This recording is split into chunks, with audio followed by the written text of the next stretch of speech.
there's some like stories you couldn't tell before when this Sydney Sweeney jeans fracas happened. The idea on social media was that it was like people on the left The libs are outraged. The libs are outraged. And we actually used AI to prove that it was first a construction of the right. So, there's all kinds of interesting things.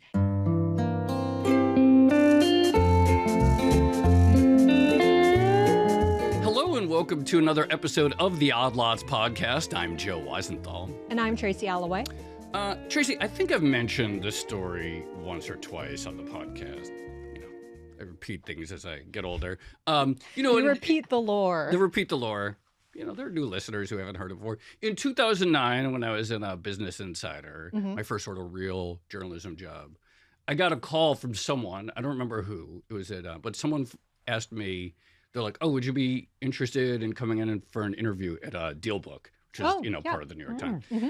And at the time, I was just like, what? Why would I want to board the Titanic? The stock was at $6 a share. Old print media. I was like part of the internet, etc. Yeah. I was like, no, I didn't. I was like, no, why would I want to do that? I'm part of the new thing, I mean, I think this is a very old traditional media versus new media divide because around that time, I guess I would have been at the FT already, and the New York Times kind of looms very large in print media, to put it mildly. So there are two things that when I think about that moment, that really stand out and how different we are 17 years later, something like that. One is the New York Times was certainly not the Titanic, and it's done extraordinarily well since then. Almost can't overstate how much it's reversed. But two, there's something else which I think is interesting, which is that maybe at the time, those of us sort of doing independent media, et cetera, like maybe it's like, oh, the goal is to reach like a brand like the New York Times. Mm-hmm. Whereas these days, one of the things that arises is people who are at big platforms and publications like the New York Times might look and see how lucrative independent media is and be tempted to like, oh, do I need the label? Do I need the platform anymore? I could make a ton of money on Substack or something like that. Lots of spin-outs of journalists going independent for sure. The other thing I was thinking of is just the melding of digital and print media, right? Because it feels like both sides look a lot more like each other than they used to. So you have the old school print publications that have gone big on digital, including, games, video, podcasts, all that good stuff. A lot of the independent writers and bloggers are now known for producing like very high content, high quality content and journalism. So it's kind of like everyone's come together. Yeah, this is a big fusion. Anyway, to understand contemporary media business, we have to understand the New York Times. Clearly, just like a huge winner. This melding of all different kinds of businesses under what at one point was, quote, a newspaper. I'm just excited for the media navel gazing. That's right. We love that. Anyway, I'm very excited to say we do, in fact, have the perfect guest. We're going to be speaking with Meredith Kopit Levien. She is the president and CEO of the New York Times. She just reported earnings yesterday. Meredith, thank you so much for coming on Odd Lots. I'm delighted to be here. Fan of the show. New fan, but fan of the show. Thank you. Love to hear it. What is the New York Times? If someone, because at one point someone would have said, oh, it's the newspaper. If someone says to you, what is the New York Times? What is it? I think the New York Times is the essential service for curious people everywhere who want to understand and engage more deeply with and enjoy the world. When you first took on the CEO position, what would you have described as your biggest challenge at a place like the New York Times? Because again, Joe and I have come up of age in the journalism business during a very turbulent time when all we heard was death of the media, death of the media, death of the media. Many of us are still alive. What a fun question. So I've been in this job, CEO, for 6 years, but I was the chief operating officer for, let's call it 3 or 4 years before that. And then I had a couple of commercial jobs at the Times before that. And I would say, as I was coming into the role of CEO, we were beginning to get to the point where it felt like the really hard arc of digital transformation was like we were doing that. We had done that and we were finding success with it. And I would say like this really hard period of playing defense. How do we deal with the fact that we've got a newspaper business, a print business that's declining rapidly, and how do we get to enough scale in our digital business to make up for what we're losing in digital? So that's like around my own transition of role. We were beginning to transition from kind of playing defense to thinking more ambitiously about what is all that the New York Times can be and do as a force for value creation for its users, for society, for investors. So I to me, like my own transition kind of came at a time where we were beginning to say, how do we think even more ambitiously about it? And then I'll just say that in all the time that I've been there, so I've been there 13 years, and this is true, I came from 2 other media companies, so I spent the better part of my career working in and around journalism and media. The big lesson I've learned is that how much you can grow your media business is like first and always a question of how and how much you can grow the engaged audience for your work. Grow it, sustain it, grow it more, find the next group of people. And so I would say I regarded the job coming into it as, how do we find that next tranche of growth, of engagement for our work? Yeah, I remember when I was a Business Insider, obviously a lot of our, we get a lot of traffic from Google News, a lot of traffic from Facebook. Yeah. And I remember like even thinking about the time, it's like, that's great. Clicks are great, but that's not a real audience if they're not coming to you directly. But I want to ask one more sort of like big picture question, because I think that might inform some of the more specific questions we ask. But okay, so now the New York Times is a news publication, but it's also a games developer. You've purchased games, you've developed in-house games. It's obviously a major food media recipe brand. What is the through line here such that all of these different things fit under a brand called the New York Times? Yeah, we do high quality independent news journalism and make market leading lifestyle products that are so good that they are, to your point, worthy of being sought out by name, come to directly, formed a habit with. I'm sure there's about habituating to you, and that can happen at real scale because the world is filled with curious people who want uncompromised information. They want to engage with media that is trustworthy and true and worthwhile, worthy of their time. And I think that's what our broad brand promise is. I'm always so curious. People always mention games, and often they mention recipes. You did not mention sports. If I was listening closely, we're 4 years. I will say, so 4 years into owning The Athletic. I was going to say this was the first year there was some athletic content that was popping up in my feed. I don't have an upgraded New York Times subscription. I do have a sub. I'm so sorry. I don't have the upgraded version. We're going to have to unpack what that means. This was the first time. Well, I do want to talk to you about price elasticity of news, but this was the first time I ever felt that I was missing out on sports content as a sort of non-sports consumer. But, the World Cup was going on and I kept seeing The Athletic pushing out these really good stories. And I was like, I need to read this. Yeah, but so we'll have to talk about you upgrading to the bundle where you can experience all of the New York Times. But I think to a large degree, you're asking me what's like the brand promise that cuts across all of it. It's that we are going to bring you high quality, independent, trustworthy information. And we're going to present it to you in a way that is elegant, in many cases enjoyable, that makes good use of your time, and that's going to add understanding to your life, that's going to make you smarter, that's going to make you a more well-rounded person. And in the case of our lifestyle products, Athletic is a good example of this. What are we doing for The Athletic? We're helping you be a better fan, like enjoy your fandom more. I'm a sad and sorry New York Jets fan. Like, I read The Athletic, I watch The Athletic, I listen to it so that I understand what is happening with this team I care so deeply about. And we're going to do that in every dimension of the Times. So, I mean, the bundle has clearly been a big factor in the subs expansion and the success of the overall company. And then at the same time, you have emphasized over and over again that the foundation is high quality content, it's high quality journalism and information for curious people.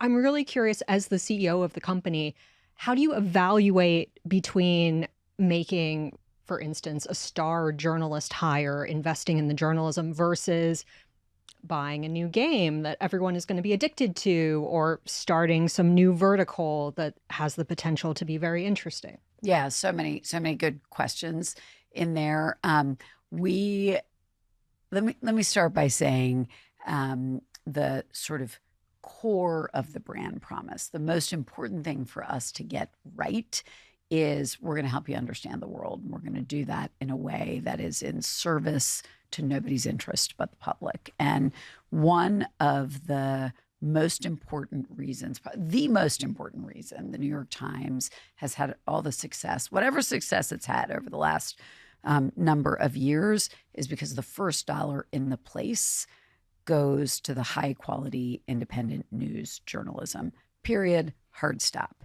And I think there's like an idea in the world, and this idea has been around for a long time, that sort of hardcore independent news journalism, particularly about serious topics, is like a loss leader. You do it because you have to do it. You do it for the mission. But in fact, an organization like the New York Times makes its money from games or sports. Or I want to put that to bed. It's just like not true at all. We are going to cover the world at the judgment of our editors in a way that gets people the most important information they need to know. I think most people are not aware or thinking on a regular basis about the fact that there are brutal multi-year civil wars in Myanmar and Sudan. Most people do not know how and why Ebola is spreading differently in the DRC right now than in the previous Ebola epidemic. It is our job to tell you that. We're not telling you that because we think those stories are going to get more clicks or more video views, right, to your point.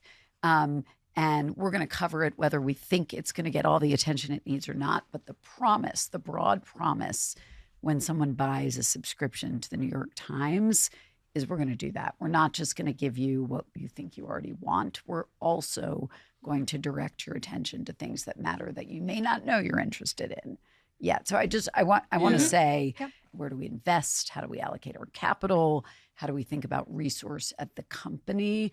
The most economically value-creating thing we do, kind of writ large, is high-quality independent news journalism. Now, make no mistake, we want to be, or already are, the unequivocal market leader in every other space we play into. So, we want The Athletic to be the single best place you can experience sports journalism if you are a fan of any team or league we cover, and we cover most of them, right? And we want our puzzles, I think we've already achieved this, and we want to achieve it even more, to be the best sort of collection of high quality games that a smart person would play that make you smarter every day. I think we've achieved that, and we intend to keep growing that. So I understand that, but how does that actually factor into resource decisions, resource allocation? Because, all media companies are in some sense resource constrained. You have to decide, am I going to get like a digital editor who's really good at social? Am I going to get a reporter? Am I going to get a new game designer? And all of that. One of the things that makes the model of the Times work so well is who gets to decide how many people we have on the ground in Ukraine. I think we had 70 last year, in and out. So 5 years into a grinding war, the editor gets to decide. The journalist gets to decide. Often that actually happens below the level of executive editor. It's the international editor, and it's the people even closer to what is happening in Ukraine, in Russia. So my job is to make sure the company is economically successful enough that no journalistic leader has to say, can we afford to send Declan Walsh, who's an incredible multimedia journalist in DRC. Don't know if he's there today, but he's been there very recently. It's very expensive to send someone into the Ebola zone, as safely as possible. My job is to make sure that no editorial leader who is saying we need to cover this because the public needs to know it has to say, but that feels really expensive, or this war has been going on for many years, people already know enough about it. My job is to see that we are economically viable enough that nobody ever has to say that. Not just viable, but successful. Right. Let's talk talent and journalist accumulation for a second. There have been some notable departures from the New York Times. Ross Douthat, a star columnist, is going over to 60 Minutes. The co-hosts of Hard Fork are leaving. One of the things with a lot of sort of traditional news organizations, for one thing, even before digital, the pay scales, for example, between a sort of typical newspaper and just even TV are really weird, and they're really wide. And so you could have a great columnist who's making a fraction of what a CNBC anchor makes or something like that. Now you have this new thing where people the infrastructure to build out many individual newsrooms is very easy. Click of a button, have your own little newsroom on Substack or something like that.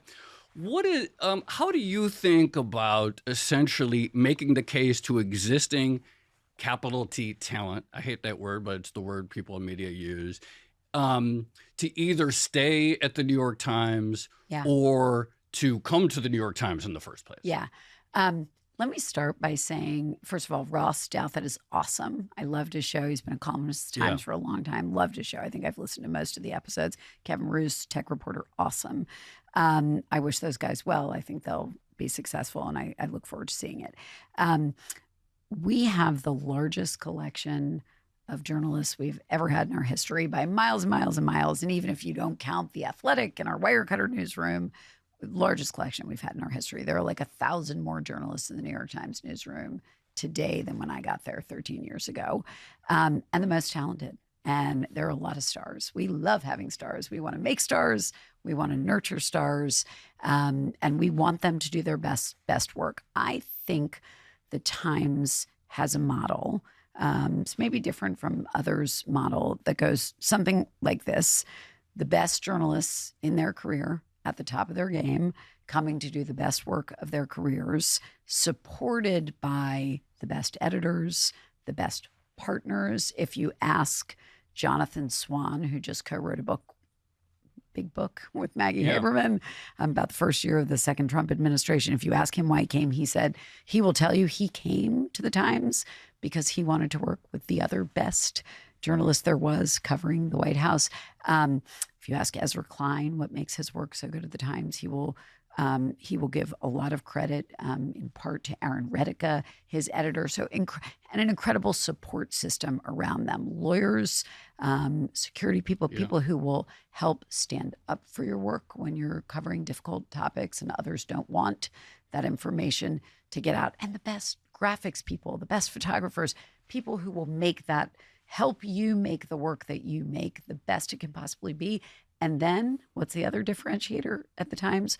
For a really, really big audience. I can tell you that when somebody comes in from the outside to the Times, even if they're well known to begin with, the thing I always hear from them is, wow, it's different to publish a story in the New York Times in whatever format in terms of audience.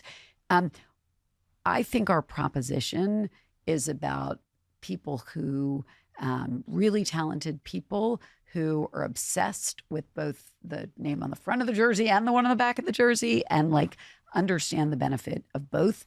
I'm not sure that's for everybody. I accept the fact that it's not for everybody. Our model always evolves at the margins in anything we're doing because the world evolves. But I think the core thing I've just described will endure. I think it will endure. And unequivocally, we're making a very big push, an ambitious push into video. Yeah. Unequivocally, we want to have the best journalistic talent on earth, and we're going to do what it takes to have them. I'm going to say one other thing, which I think does not get a lot of play. I get asked all the time, sure. Will you have a television construct for how you pay? We have stars, we nurture them. They're doing great at the Times. And we also have the 70 people on the ground in Ukraine who I referenced. And we also have people in Sudan and Myanmar. And, some of their names right? Some of their names you don't know. And the ability for the model of the New York Times, I run the business, the ability for the model to accommodate all of that in an enduring and sustainable way is incredibly important. But make no mistake, we want to be the place the best journalists come and stay. I do want to ask you more questions about video because that's of interest to us as well. And we are on video, I think. We're on video, yes, we're on Yes. Everyone's doing video nowadays. Pivot to video. But just on the sort of independent journalist idea, do you find yourself sourcing more, again, talent? I'm doing air quotes on a podcast, but hopefully people on video can see me do them. From independent platforms or from social media itself. So for instance, TikTok, Twitter/X, maybe Substacks, things like that, in a way that you weren't doing, say, 10 or 20 years ago? Meaning when somebody is hired into one of our newsrooms, let me answer the question in in a way that reflects what I know to be the case. We're going out and looking for the best work and the best people behind the best work. And right now, and again, I'll say I'm very proud of the fact, and I think it's quite important to our economic success, that we've hired so many news journalists, news and opinion journalists over the last decade plus. We are looking for best work, and we are looking for people who are able to and want to do that work in an independent way, following a set of really rigorous professional standards. Where that presents is in any number of places. I will say it's not been my experience as a media consumer that you're seeing a ton of kind of journalistic work outside of the journalistic organizations. Not saying there's none there. But so I would say we are looking for where we find the best stuff and the people doing it in a manner that we think they can really thrive at the New York Times. And that's to a very rigorous journalistic standard, and particularly a rigorous standard for independence. I have two questions on video. One is very short, and I'll ask it first. You have some great senior reporter. They do this big investigative thing. They've been at the Times for a long time. And then they're like, and now you're going to hold a little microphone and you're going to talk into a little iPhone and explain this in 90 seconds for an Instagram Reels person. Do they like that? Or are they like, come on, like, I'm a serious journalist. You're making me hold this little degrading microphone in front of me. What's that like? Yes. I mean, I will just say first of all, the quality of those videos is very high. Okay. Not everyone is perfect, but the quality is high. I'm just like, make sure you comb your hair. I have been here 13 years, and I can tell you moments where it felt like we were pushing to do something new or to change, or newsroom leadership was pushing, and that felt like there was a lot of resistance. This is not that moment. Okay. This is a moment where I think people are so excited that the Times is leaning in a really robust way to a new format. What does that new format do for us? We put you on camera. You get to explain how you got your story. That is fundamentally interest producing. It is trust building. We get to show the independence of the process, why you got that information in an uncompromised way. Often now you'll see a journalist like almost holding the receipts of the information they have. That is all so good for showing what is the core act of journalism. It's reporting. It's professionally trained people going out into the world and unearthing new information. The more we can show that, the more people are interested, the more the public understands what is independent journalism, why does it matter. One other question. So the stock overall, New York Times has done very well, but I believe the last 2 quarters, including yesterday's earnings announcement, is sold off a bit after earnings. And there is this anxiety about, essentially, I think video production is costly. And this is not, 5 or 10 years ago, everyone was talking about pivot to video then, and that sort of fizzled out, et cetera. It fizzled out because it was a naked attempt to go get ad dollars. On Facebook. And this is about, can you build an audience of millions of people to come watch in addition to read and Could listen. you walk through a little bit more of that video ROI and how it works? Yeah. Let me first address your sort of push on where, valuation of the company in any given moment. I often think I have the best job in media, certainly the best. We do. We can argue after the show, but because this is a company that it's a public company, but it's a family-controlled public company. Why does that control structure exist? 2 reasons. 1, keep the journalism independent and in service to nobody's interest, not even our own commercial interest. And 2, it allows us to play a long game. And what does every CEO really want to do? You want to make big, bold, ambitious bets that you can get consumers at real scale to do something. And then you want to give those things time to play out. And I want to tell you, what I've learned in my own career is making great things it takes time, and it takes resource and investment. And, we are building a larger and more profitable company with every sort of passing quarter at the New York Times. And I believe strongly we will continue to do that with more subscribers and more revenue and more profit. And all of that is a virtuous circle to getting to do, even, delivering on our public mission better and better. But we have the benefit of taking a long view of our strategy, and therefore we give it the investment, we give it the resources, we give it the time to play out. And I think, to your point, I think you said in your intro, the stock was $6 when someone asked you to come to DealBook. What a shame that you didn't come. That team is killing it, continues to kill it. Andrew Ross Sorkin is the best.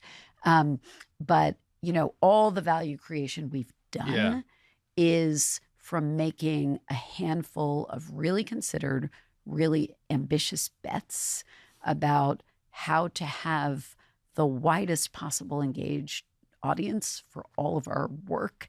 And that takes time and it takes investment. And I am so confident and comfortable that others may have an anxious moment. Our work is to have a really clear, ambitious vision for where we're going, for how we serve the American public, the global public, with our journalism and our amazing lifestyle products. And I am confident to my core that we have great potential to do economic value creation as we do that, as long as we stick to our strategy and see it really clearly.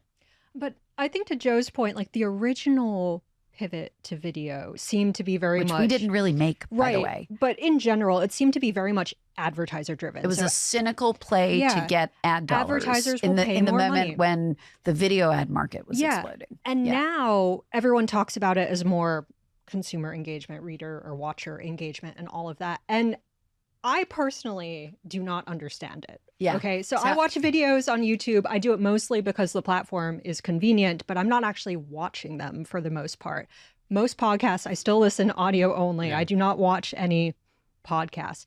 What is your take on why consumers actually value video as opposed to written or audible news? That is such a good question. And let me first say, it has been our experience, even in the kind of print to digital transition and the web to mobile transition, and even into audio. And we've got a monster success in audio, right? With the Daily and a number of other podcasts, all of which are video shows now, except the Daily. Daily's still monster success.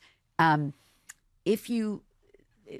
has been our experience that the old format does not go away. If you listen, you're going to listen. I'm a runner. I listen more than I watch to most things. I listen to a lot. I actually listen to automated voiceover articles most mornings while I'm running, so that I'm caught up on what's on the homepage of the Times. I would regard this effort in video, at least at the Times, as following a belief, and I think there's just like clear evidence that it's there, that there's a huge amount of people who read and listen. And we're getting a lot of those people, by the way, still running room left there. But we are doing really well with a lot of those people. And then there's a giant audience of people who watch, and they watch. What do they watch? Some watch news. A lot of them are watching entertainment that has some current affairs bent to it or is adjacent to news. I actually think a lot of what you're referring to on TikTok or YouTube or Instagram is that. And we see an enormous opportunity to feed that audience's interest, a new audience for us, right? This is not a replacement behavior for reading and listening. This is the Times making a big move into a market that we play in only in a nascent way today, and to serve that market and honestly to answer to a white space that is there for really high quality journalistic content and reported content. And I think there's sort of two sides to it. There's still a lot of people who they may be older, but who watch the news on television, still a lot of people. And there is a giant number of people who are either passively scrolling video platforms and getting kind of news adjacent stuff, or they're going to YouTube and they're watching long stuff. And we see a huge opportunity to take share in both of those places. And we're really early at it, but that's what it is. I ran our commercial business. When the pivot to video happened, that was a cynical attempt to get ad dollars without regard to the thing I said at the very beginning, which is, can you get millions of people to engage with the thing? We want to do things at a scale of millions of people engaging with it every day. And I see that opportunity in video. When we talk about video, or even when we talk about games, or when we talk about recipes, and then of course core news, okay, there's this great New York Times brand, but I also, and I think, I associate the brand with a sort of, like you said, the word curious, pretty relatively educated, liberal-minded, and so forth. And I'm curious, like, how you think of all of these things with one of the big risks for all media, which is to some extent audience capture. Yeah. And people worry about, it's like, okay, you have this audience, and there's two risks that arise. Is like, one is you might have the good reporting might involve things that offend the audience, et cetera. Or people might just seek out media that's even more satisfying to them ideologically or personally than, or it's like the New York Times is insufficiently speaking to like my niche interest. Obviously, this is an editorial question, but it's also a business and long-term question. It's a great How question. do you think long-term about like the size of and durability of an audience that might, want to be spoken to in specific ways? I love that question. And let me first say, how do we think of our audience? Curious. They are educated, open-minded. And what is our job? Open-minded is a little safer than liberal. Open-minded. Yeah. And, if you look at the total audience of the New York Times, it reflects the sort of who is there reflects the population at large much more than your liberal comment would suggest. We are going to pursue the truth wherever it leads, even when, and this is often the case, it leads to very uncomfortable places that people do not want to know. And I think one only need to stand on the street in front of our office on days where we're being protested, sometimes in different ways by opposing groups, both of whom think we exist to, defy their cause. That's nonsense. It's nonsense. When you've angered both sides, that's how you've you've tread the our line. job. I could give you so many stories and anecdotes where it's the conventional wisdom is that this thing happened, and in fact something else happened, which is much more difficult for the public to grapple with. And we're going to tell it that way when we have the evidence that that's what happened. And you know what? That pisses people off. We're not there to please. We are there to give people understanding about the most important things happening in the world. And that is just paramount. And it's so, I love your words, audience capture. We're just not doing that. That is, to the extent that assumes some compromise in that pursuit of truth, that is not what we do. We do not chase audiences. We want a giant audience. We want a giant engaged audience, but we're going to win them because I actually think most people want information, particularly in this environment where there's so much slop and disinformation, or you just don't know where something came from and is it true at all. People want to know the thing that I'm getting is true They want to know that a fair process was pursued to get that truth. They'd like to see the receipts of that process. That is what we're doing. And I want to say that is what we are doing in news, very broadly defined. News, a big, big space. That is what we are doing in sports for fans. That is what we are doing in shopping advice. We Wirecutter, our product review site. I'm sure there are lots of ways we could make money beyond producing high quality independent reviews. That's not captured either. We're going to, if the mattress everybody thinks is better or cooler isn't the one that our testers say is most comfortable, we're going to say the truth about that too, even if that other mattress company is the big advertiser. So that's the promise. We believe, and I think we have shown for a long time now, that promise is value creating for society, and it is economically value creating. And period. We should talk about AI. Yeah. For sure. So, media organization. It seems like as soon as we kind of started getting through the digital transformation, here's AI, a new problem to solve. Yeah. And media organizations so far are approaching it in very different ways. So I know you've done a licensing deal with Amazon. Meanwhile, there are other organizations, perhaps the one we're sitting in, that have said they don't want to do licensing agreements. They want usage-based fees and that sort of thing. In your mind, what is the ideal compensation setup for journalism when it comes to LLMs? Let me say a couple of things about that.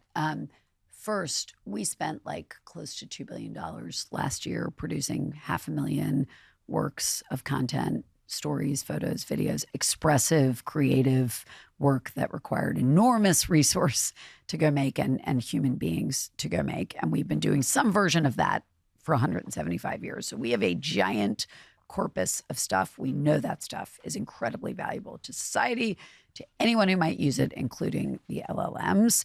You mentioned we've done a deal. We have also sued 3 companies. We're suing it. We're 2.5 years, maybe almost 3 now, into suing OpenAI and Microsoft. We sued Perplexity last December, and we've done a deal. And what is all that about? That is about standing up to the idea that these companies have stolen our stuff. They've used it without our permission or any kind of control, and they've built products that can compete with us. And there are multiple ways to take care of that problem. One is to enforce our rights in court. Another, highly related to your point, is to do deals. So what do good deals look like? In our mind, they can be continuous with a strategy to have a sustainable and growing business for a publisher or anybody producing high quality information. 1, 2, they give us, we give permission, very clear permission to use our work, and then have control in all the uses, all the ways that it might be used. And then 3rd, and obviously there is sustainable fair value exchange for the use of that work. And the Times is very open to dealing when we can find those terms. I think the stakes are really, really high here. And I just want to say, this does not get talked about enough. These companies, the LLMs, are spending, tens of billions of dollars, sometimes hundreds of billions of dollars on talent, on compute, on power. They should be spending the money that is sufficient value for exchange they are getting from what they call data, which is high quality independent journalism and other kinds of creative work. This is a different AI related question, but I've been very curious speaking to every executive. How are you thinking about the New York Times' own, I guess I would say, token consumption? Allocating access to models for, obviously, I'm sure the developers are all using Claude Code or Codex or whatever. Has token spend gotten to the point where you think about, okay, 2027, what are we investing in? Is it up to that level yet where it's sort of in your circle, you have to think about token spend? Let me say, it's a great question. And every CEO I know, I'm also on another public company board, everyone is talking about this. Everybody is wondering how everybody else We keep saying it's going to be the standard question for executives in I the think way it's a that really you ask important about question. workers. I think it's a second question. And as you would imagine, we've rolled out coding tools to a huge swath of people in product development at the Times and marketing at the Times. We actually have a big AI initiatives team in our newsroom that's building really cool stuff. I can talk about some of that too. It would be amiss not to talk about that. But the way we think about it today, first is what's the work that should be human-led? And I want to say high-quality independent journalism, human-led, creative stuff. We make this a creative company. We make stuff that is like best by humans for humans. Doesn't mean AI isn't going to help us do a bunch of things better, more efficiently, more productively, but human-led in the creative work. So I want to say that. And so for us, I think anybody who's saying otherwise probably doesn't really know yet. I think we're all in a period of seeing what can the tools do. And, we've got close to 1,000 people doing digital product development in the New York Times and, 3,000 journalists and people making content. The journalists and making content group, if you ask me, my guess is that keeps growing, right? Like, as long as we keep succeeding as a company, that keeps growing. And I think it's going to be some time before the tools themselves, given all the evaluations and the human judgment, I think it's going to be some time before anybody's going to give you a really credible answer to that question, honestly. Fair enough. Okay, what are you doing with AI? A bunch of things. So can I just, let me give you examples, better way to, Sure. The Epstein files dropped on a Friday night, and I think it was like 3 million pages of documents. And we obviously have all these reporters who had all these queries and questions and sort of ideas of what would be important for the public to know from those files. Our AI initiatives team built a tool set to use and comb and look for patterns and clusters. And our production of high quality journalism, human-led high quality journalism, from being able to use the tools to comb and look for patterns and see what was in the trove was just awesome the next week. Like, awesome. We were able to get to information in a much faster way. We were able to tell different kinds of stories. Amazing. So that's a use of AI. We've got a whole team in the newsroom that's looking at where are the best uses. I think huge troves of public information. Mm-hmm. So, this is an old example, but when Trump was coming back into office and appointing cabinet members, we would be able to use AI to look at their full public record in a much more efficient way. And then there's some stories you couldn't tell before. When this Sydney Sweeney jeans fracas happened. The idea on social media was that it was like people on the left. The libs are outraged. The libs are outraged. And we actually used AI to prove that it was first a construction of the right. So, there's all kinds of interesting things you can do. My favorite example is we were trying to convey this new trend in sport, and we used AI to sort through all this existing aerial imagery of tennis courts. Do you know what I'm going to say next? How many of them were converted to pickleball courts to just show investigative journalism. But I've just given you a range of cool. things. So we're and to make the work more accessible, automated voice translation. We had an early experiment in translation. The tech will get better. I see real opportunity when the tech gets better. My old boss, Henry Blodgett, points out... Guest on this show. Past guest on this show, and pointed out on this show that historically at newspapers, there might have frequently a division between reporters and writers. Someone calls in data. Yes, what if did say just that. The idea of a reporter out in the field calling in, typing in some data and having an AI generate it automatically offend you as a possible workflow? Rather than someone on the quote writing. Rather than tell you what offends me, let me tell you what I think the act is. Okay. I think the act of a reporter, and by the way, the foundation of journalism is reporting. Reporting. What is reporting? It is going out into the world and following a professional process to, in a fair way, unearth new information. Yeah. It is talking to people. It is going to the scene where awful things are happening or good things or important things are happening. And then with sensitivity and judgment, translating that into what does the consumer get on the other side, the reader, the listener, the watcher, understanding. That process requires sensitivity. I think all the time about the horror of school shootings or these things need to be, all of this, especially difficult things, need to be translated with kind of sensitivity and judgment and care about the humans that you're writing about, for the humans who are taking it in, so it lands with impact. I think much of that process is human. Now, am I offended by the idea that there are a bunch of things that tech, including generative AI, can do so that we can have more reporting? I'm not offended by that idea at all. Not at all. And the Times is where it is because we're really comfortable that technology is going to help the company have bigger audience, do things, do things to make the work better if it's used responsibly. Can we talk about price elasticity? Yeah. So I'm very interested in this Segue. question because, it feels like maybe there's something about information that just makes people reluctant to pay for it sometimes. I've seen people in one breath say like, oh, we don't have any good media left anymore. And then in the other breath, they'll be like, oh, I don't want to pay for that story. It's a paywall. And it makes no sense to me. And even though we're in this age right now where everyone's talking about the importance of data because of AI, you still have the LLMs who don't want to pay for the underlying data, right? And the content. What have you learned about pricing journalism? You've done so many experiments with the bundle. Yeah. You must have a lot of information about what people are willing to pay up for and what they're not willing to pay for. Such a good question. I'm going to spare you the anecdote of my niece asking me to share my New York Times password. I said, do you know what I do for a living? I think the most important thing to say on that is one of the reasons the Times has all the subscribers we do is we never accepted that we had to choose between having a lot of stuff widely available so that people could sample our work and also enough value and gravity in the product so that people would pay. And I don't think that gets said enough. We were early at that.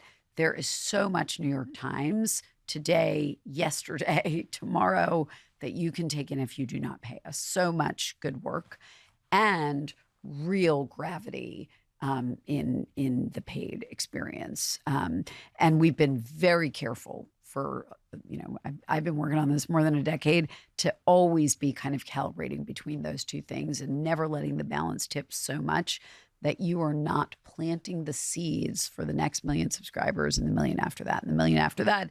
And we've been keenly aware for the better part of a decade that the direction of travel from the platforms will be we should be getting more and more of it into our own control. And we've done a lot of that. And it's also part of why the Times has succeeded. As to price, I'm going to say a very basic thing, which is we have a pricing strategy that I'm going to use now business jargon because you said I could. Please. That's meant to get everybody under the demand curve. We think there's a huge market in news and in every one of our lifestyle products. Huge market. We are still early in penetrating that market in news and in every one of our lifestyle products. And so our pricing strategy is meant to get everybody under the demand curve. And I'll say on one side, it's like international subscriber buying our games product on sale or international prospect coming to pay for games on sale, all the way up to someone who has bought a family plan bundle and going to share it, with their whole family. There's a lot of room in between there. Our hero product, the best thing we can do is get you to buy our news and titled bundle because that has the most value in it. And at every pass, every opportunity we've had to get people to find more value and then pay more has gone well. And that is because we have relentlessly made the product more and more and more valuable. And one of the reasons I believe we will keep growing value for shareholders is because our products are literally just inherently, every one of them is getting more valuable every day. And so what does that look like in brass tacks? You can, most people buy our news and title bundle, which is the whole thing, at $1 a week.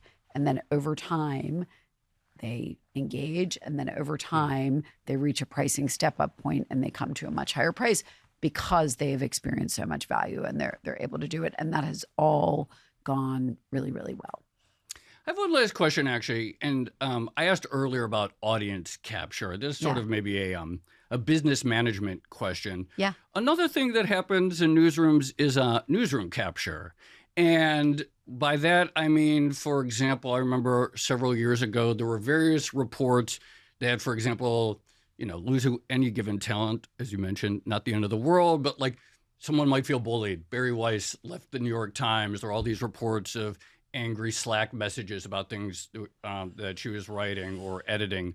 There was the internal backlash that was reported after the Tom Cotton op-ed, I believe, in 2020, et cetera. From a management perspective, how do you maintain the sort of truth mission or sort of the open-minded mission and balance the risk of, ideological or sort of certain motivations within the newsroom that might potentially cut against sort of high-level editorial goals? Yeah. Let me give like a high-level answer to that, and then like maybe a more tactical one. At a high level, what I would say is everybody who comes to the New York Times has to understand what it means to do independent journalism. And that means pursuing every story with an open mind and like an empty notebook. I feel silly saying that to you. You guys are journalists, but like, you know what I mean. And the thing that I feel incredibly proud of is how much time and effort and energy the leadership of the place, myself, the executive editor, Joe Kahn, who's amazing, the chairman and publisher, A.G. Sulzberger, who I think is like the foremost authority on this in the world, just how much time and effort and energy we have invested, the leaders who work for us have invested in just making that an unequivocal through line to the culture at the New York Times. So now here's like the tactical part. What does that look like? We never did town halls before I was the CEO. I think the first one we ever did was like to tell people to go home for the pandemic. You know what I mean? And now we do like a monthly all company meeting, a couple thousand people come. It's amazing. And we show journalism we're proud of. And we talk about how that journalism came to be. We have unbelievable sort of resources and development for journalists and for the whole place on what does independence look like? What does it look like in practice? We have a trust and standards team that is absolutely the largest in the industry and much, much bigger than it was, say, 5 or 6 years ago. And that team is constantly sort of asserting itself, both publicly and within the company, to just educate people on what good looks like. There's a lot of like, this is what good looks like. And I think all of that just plays a huge role in people knowing sort of how not to imagine we're doing audience capture the way you asked before. And then I'm going to say the more tactical thing, which is a lot of this is about who becomes a journalist, right? So we also have these really important development programs for talent in the newsroom today and for talent outside. We've got a local investigative journalism fellowship where we've got people in Mississippi and Baltimore and other places. And we are also trying to develop a next generation of journalists who enjoys that. I'm really passionate about that one. Sorry to go so long. No, it's great. Can I ask one more question? Yeah. I feel bad about saying I don't have access to The Athletic. So I'm going to ask an athletic I'm question. going to get you a gift subscription. Thank you. Or maybe gift you the bundle. You know what? I'm going to take out this. I'm going to upgrade my to the bundle subscription. Today. You should. When Infantino is ousted from FIFA. I'm going to wait. Like Schadenfreude will drive that me is to a that good to story. that coverage. Okay. Yeah. When you acquired The Athletic, so this Yeah. was an independent newsroom with like Yeah, its totally. own culture and its Yes. own ways of doing things. So I'm really curious, just from a cultural perspective, what that integration was like. Yeah. And what you learned from them versus what they perhaps learned from you. That's a great question. So we acquired like a giant newsroom with a tiny little business team, which was super interesting because, I personally have like led big business teams. It's about 450 journalists. And they most of those people, not all of them, but a lot of them came from the local newspaper ecosystem. Yeah. So the founders of The Athletic had gone and sort of scooped up the best beat reporters in big cities, big sports cities all over the country. And there was somebody posted something on social media. It's not exactly this, but it was the equivalent of like, look, an athletic journalist when we acquired it. Look, Mom, now I work for the New York Times. So I would just say we expected like this very difficult cultural thing. And I've done other I've done other very difficult cultural things at the New York Times. This was not that. This was not that at all. It is a pleasure to own them. The newsroom is now probably 100 people bigger. We hired the guy who was like the number 2 or 3 editor at the Washington Post. His name is Stephen Ginsburg, I think now 3.5, almost 4 years ago. He's a killer. He's so good. He's so talented. And he was both a sports guy and a serious journalist with serious newsroom chops. And I think it's going swimmingly. And he has done quite a bit. One of the things we've done there is added a much more substantial, The Athletic was good. We wouldn't have bought it, but we've added a much more substantial layer of editing. They did not have a lot of editors. New York Times is very edited. So we've added this layer of editing, and we've kept them independent. You know, it is its own, we both as a brand, we want to build the brand, The Athletic, and it's an independent newsroom. It works to its own rhythms, to its own leadership. It works for a publisher, a guy named David Perpich, who's amazing. He's a family member. He works for me. So it is like set apart from the newsroom of the New York Times, and it's working really well. Given it's working well, would you consider making a similar acquisition, similar sized acquisition? Oh my gosh, I learned so much from The Athletic. And what I would say is we love the spaces we are in. They're big spaces with a lot of running room.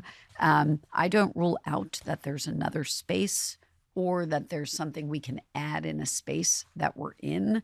I would say to people who think about our economics listening, the bar is really high for return on investment. So we're very discerning, thoughtful enterprise when we consider inorganic addition. But I certainly don't rule it out. And I would say we also have a good track record. People never ask me about this. Making our own stuff, the push and video we're making now, we are making. It is largely with people who are already at the Times. We're adding capability later. And games, you mentioned at the very beginning, we acquired Wordle for a little bit less money than we acquired The Athletic for. Being funny there. We acquired Wordle. We built all the other games. Yeah. Right? So we are also very, very focused on investing in organically. Meredith Kopit Levien, thank you so much for coming on. What a pleasure. Lots of fun. Tracy, that was a lot of fun. We could talk forever about media stuff because we're in it. And media people can talk about media stuff forever. Yep. We didn't get into this, but one thing that Meredith said at the end when she was talking about The Athletic, and it built its model by sort of hiring a lot of the star reporters. It's like they'll hire the star reporter in St. Louis to cover the St. Louis Cardinals or something like that. In media in general, there's all this anxiety about like 20 years ago, it's like Craigslist has uncutted the classifieds business, right? Or Google News and now AI, et cetera. The New York Times, with its success, has become the sort of like the monopsony buyer of great talent in the news business, et cetera. And I always think, imagine, several years ago, if you were the White House reporter at the Dallas Morning News. Does the Dallas Morning, if you're great, maybe you end up at the New York Times, and does all these other local news outlets, do they still, most of them don't anymore, have, say, a White House reporter because they're competing on the internet scale with the New York Times? I'll just read the New York Times' White House coverage. Are you feeling wistful about the deal book No. offer? No, I just think it's interesting. Here's this one company that's really thriving. Yeah. And at the same time, it's there's all these other newspapers that can't replicate it or can't do that because it would be redundant. There's great, or it's very difficult for them to. This is what I was thinking. Yeah. So it feels like when we talk about problems in traditional media, a lot of it is a distribution problem. Yeah. A lot of it is a sort of fracturing of the one-stop shop media outlet. So, it used to be that you turn on one cable news channel, almost everyone is watching it, or you pick up, one newspaper, whether it's your local paper or a national newspaper, and you read that, and that's sort of the thing that you're reading. Whereas now, because of the internet, everything has broken into little verticals, little silos. Everyone has their area of expertise. If you're really big into football, chances are you might not be reading, a newspaper on a daily basis. You're probably reading some sort of sports vertical. Football publication. Exactly. And I think to some extent, the New York Times has kind of proved that you can still be a one-stop shop as you accumulate all these different verticals and put them under one house.